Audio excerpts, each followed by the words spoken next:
This is Aiden Call reading an excerpt from Frankenstein, Chapter 5. It was on a dreary night of November that I beheld the accomplishment of my toils.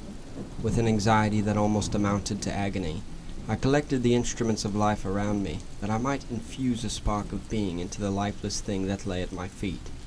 It was already 1 a.m, the rain pattered dismally against the panes, and my candle was nearly burnt out, when, by the glimmer of the half-extinguished light, I saw the dull yellow eye of the creature open. It breathed hard, and a convulsive motion agitated its limbs. How can I describe my emotions at this catastrophe? Or how delineate the wretch whom with such infinite pains and care I had endeavored to form? His limbs were in proportion, and I had selected his features as beautiful. Beautiful! Great God! His yellow skin scarcely covered the work of muscles and arteries beneath. His hair was a lustrous black and flowing, his teeth of pearly whiteness, but these luxuries only formed a more horrid contrast with his watery eyes. It seemed almost of the same color as the dun white sockets in which they were set, his shriveled complexion and straight black lips. The different accidents of life are not so changeable as the feelings of human nature. I had worked hard for nearly 2 years, for the sole purpose of infusing life into an inanimate body. For this I had deprived myself of rest and health. I had desired it with an ardor that far exceeded moderation. But now that I had finished, the beauty of the dream vanished, and breathless horror and disgust filled my heart.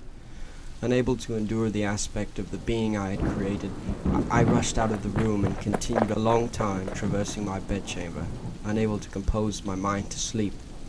At length, lassitude succeeded to the tumult I had before endured, and I threw myself on the bed in my clothes, endeavoring to seek a few moments of forgetfulness, but it was in vain. I slept indeed, but I was disturbed by the wildest of dreams. I thought I saw Elizabeth in the bloom of health, walking in the streets of Ingolstadt. Delighted and surprised, I embraced her, but as I imprinted the first kiss on her lips, they became livid with the hue of death.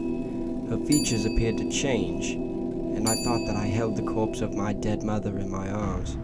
A shroud enveloped her form, and I saw the grave worms crawling in the folds of the flannel. I started from my sleep with horror. A cold dew covered my forehead, my teeth chattered, and every limb became convulsed, when, by the dim and yellow light of the moon, as it forced its way through the window shutters, I beheld the wretch, the miserable monster whom I created. He held up the curtain of the bed, and his eyes, if eyes they may be called, were fixed on me. His jaw opened, and he muttered some inarticulate sound, while a grin wrinkled his cheeks. He might have spoken, but I did not hear. One hand was stretched out, seemingly to detain me, but I escaped and rushed downstairs. I took refuge in the courtyard belonging to the house which I inhabited, where I remained during the rest of the night, walking up and down with the greatest agitation, listening attentively, catching and fearing each sound as if it were to announce the approach of the demoniacal corpse to which I had so miserably given life. Oh, no mortal could support the horror of that countenance.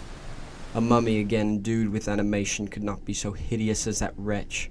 I had gazed on him while unfinished, and he was ugly then, but when those muscles and joints were rendered capable of motion, it became a thing such as even Dante could not have conceived.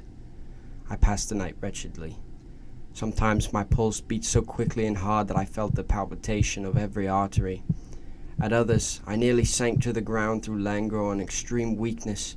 Mingled with this horror, I felt the bitterness of disappointment. Dreams that had been my food and pleasant rest for so long a space were now becoming a hell to me. And the change was so rapid, the overthrow so complete. Morning, dismal and wet, at length dawned and discovered to my sleepless and aching eyes the church of Ingolstadt, its white steeple and clock, which indicated the 6th hour. The porter opened the gates of the court, which had that night been my asylum, and I issued into the streets, pacing them with quick steps, as if I sought to avoid the wretch whom I feared every turning of the street would present to my view. I did not dare return to my apartment which I inhabited, but felt impelled to hurry on, although drenched by the rain which poured from a black and comfortless sky.